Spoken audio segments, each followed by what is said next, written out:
Coin collectors இருக்காங்க, நிறைய different coins இருக்குது. ஸோ இதெல்லாம் ஆக்சுவலி ஒரு வரலாற்று பொக்கிஷன்னு சொல்லலாம். ஆனால் இப்போ உள்ளவங்களுக்கு இந்த பாரம்பரியம் அந்த பற்றின ஒரு அருமை தெரியுதுன்னு நினைக்கிறீங்களா?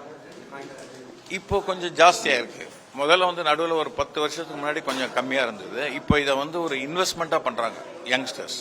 அதனால வந்து என்ன ஆகுதுன்னா இது வந்து ஒரு வியாபாரமாகவே நடக்கிறது. சொல்ல போனாக்க பழைய நோட்டெல்லாம் வந்து மோர் தென் ஒரு வரலாற்று இதுன்னு போகிறத விட ஒரு வியாபாரமாக ஆகிப்போச்சு. இது நிறைய யங்ஸ்டர்ஸும் இப்போ கலெக்ட் பண்ணுறாங்க. கவர்மெண்ட்டும் 2 காயின் போடுவாங்க. கவர்மெண்ட் வெள்ளியில் காயின் போடுவாங்க. இப்போ லேட்டஸ்ட் வந்து ராஜேந்திர சோழன் 1000 ரூபா காயின் போட்டாங்க. மோடி வந்து இது பண்ணாரு. அதே மாதிரி இந்த 1000 ரூபா காயின் ராஜராஜ சோழனுக்கும் 2010 போட்டாங்க.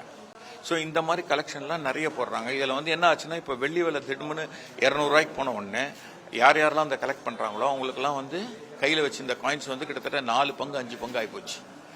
அதனால வந்து இவங்களுக்கெல்லாம் வந்து நிறைய லாபமாக இருக்கு. இப்போ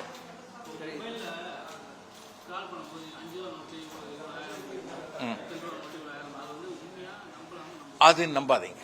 அதாவது சில நோட்டுகள் தான் விலை ஜாஸ்தி. நான் உங்களுக்கு சொன்னேன் இல்லையா, 1000 ரூபா நோட்டு டிமானிட்டைஸ் பண்ணிட்டாங்க. அந்த நோட்டு கலெக்டர்ஸ் கிட்ட இருக்காது. ஏன்னா கவர்மெண்ட் எல்லாத்தையும் வாங்கி முடிச்சுட்டாங்க. அதனால அந்த நோட்டு கிடைக்காது. இப்போ வந்து 500 ரூபா 1000 ரூபா நோட்டு உங்களுக்கு 30 ரூபாய்க்கு கிடைக்கும். டிமானிட்டைஸ் பண்ண 2016 ரூபா நோட்லாம் 30 ரூபா 40 ரூபாய்க்கு கிடைக்கும். ஏன்னா அதை கவர்மெண்ட்ல கட்டினா டாக்ஸ் வந்துடும் சொல்லிட்டு நிறைய பேர் அதை பைசாவே மாத்திக்கல பெரிய பணக்காரங்க. அதனால அது 30 ரூபா 40 ரூபாய் கூட கிடைக்குது. இன்னொன்று வந்து என்னன்னா அதுல கள்ள நோட்டு நிறைய பழக்கம் இருந்தது. அதனால தான் கவர்மெண்ட் இதை டிமானிட்டைஸ் பண்ணிட்டு கலரை மாத்தினதுக்கு one of the main reason வந்து கள்ள நோட்டை ஒழிக்கணும் தான். ஸோ அதனால அது வந்து ஒரு பெரிய சக்சஸ். அது வந்து நான் வந்து கவர்மெண்ட்ல இருந்ததுனால எனக்கு தெரியும். இப்போ வந்து நீங்க பாத்தீங்கன்னாக்க அதோட எஃபெக்ட் இந்தியாவுக்கு ரொம்ப ஜாஸ்தி. மாத்தினதோட எஃபெக்ட் வந்து நான் கவர்மெண்ட்ல சென்ட்ரல் கவர்மெண்ட்ல இருந்தேன் நான்.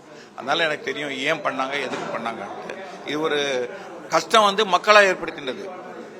இதை நீங்க வந்து சொன்னாக்க வேற மாதிரி இருக்கும். தமிழ்நாட்டில் சொன்னாக்க உண்மையில பார்த்தா எங்கிட்ட கூட தான் அன்னைக்கு 20,000 ரூபா இருந்தது.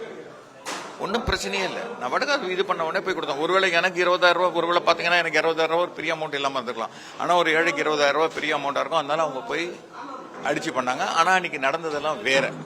அன்னைக்கு நடந்தது வந்து அவங்க மாத்தல. நிறைய பணக்காரங்க அவங்க கிட்ட இருக்கிற பணத்தை கொடுத்து 2000 ரூபாய்க்கு 4000 ரூபாய் கொடுத்தாங்கன்னு நினைக்கிறேன். அவங்கள 1000 ரூபாய் எடுத்துக்கோங்கன்னு சொல்லிட்டு அவங்க கொடுத்துட்டு, ஏன்னா அவங்க கருப்பு பணத்தை ஏழைங்க வழியா மாத்தினாங்க. அதனால ஏழைங்க எல்லாம் முண்டி அடிச்சு வந்தாங்க. உண்மை இதுதான். நீங்க பாத்தீங்கன்னா பேங்க் வாசல் நின்றவங்க கிட்டலாம் 4000 ரூபாய் பாத்திருக்க கூட மாட்டாங்க. இதெல்லாம் யாரு கருப்பணம் வச்சிருக்கோ அவங்க கொடுத்து கமிஷன்ல கொடுத்தாங்க.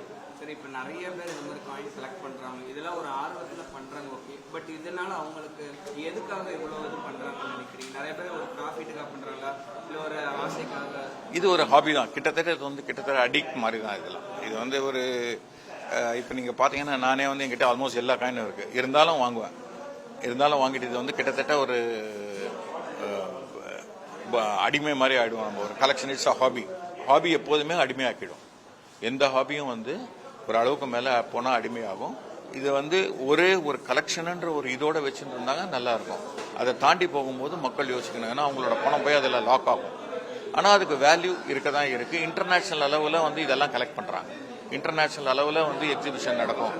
இன்டர்நேஷனல் லெவல்ல கலெக்டர்ஸ் இருக்காங்க. நம்ம மின்ட்டே வந்து இன்டர்நேஷனல் எக்ஸிபிஷன்ல போய் ஸ்டால் போடுவாங்க. இப்போ இந்த மின்ட் போடுற கமாமரேட்டிவ் காயின்லாம் throughout the world purchase பண்ணுவாங்க. உங்களுக்கு ஈபேல போனா கூட கிடைக்கும். நான் சில காயின் ஈபேல வாங்கியிருக்கேன். இந்தியாவில் கிடைக்கும். இந்தியாவில் விலை ஜாஸ்தியா இருந்தது. அதனால நான் வந்து யூஎஸ்ல இருந்து வாங்கிட்டு வந்திருக்கேன் அந்த காயின்ஸை கூட. எனக்கு இல்லை, எங்கிட்ட ஒரு காயின் இல்லாம இருந்தது. அதை வந்து நான் வந்து யூஎஸ்ல இருந்து வாங்கிட்டு வந்திருக்கேன். அங்க கிட்டத்தட்ட ஒரு 5000 ரூபாய் கம்மியா இருந்தது யூஎஸ்ல.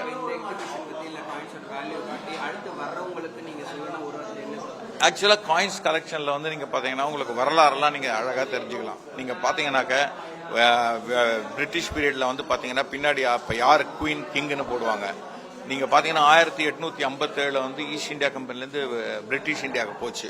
அதனால அந்த ஈஸ்ட் இந்தியான்ற வார்த்தையே 857 அப்புறம் அந்த காயினுக்கு அப்புறம் ஈஸ்ட் இந்தியான்ற வார்த்தை இருக்காது. ஏன்னா India vent directly to the Singh. இப்ப பாத்தீங்கன்னா காயின் காமராஜர் நூற்றாண்டு விழான்னு காயின் போடுவாங்க.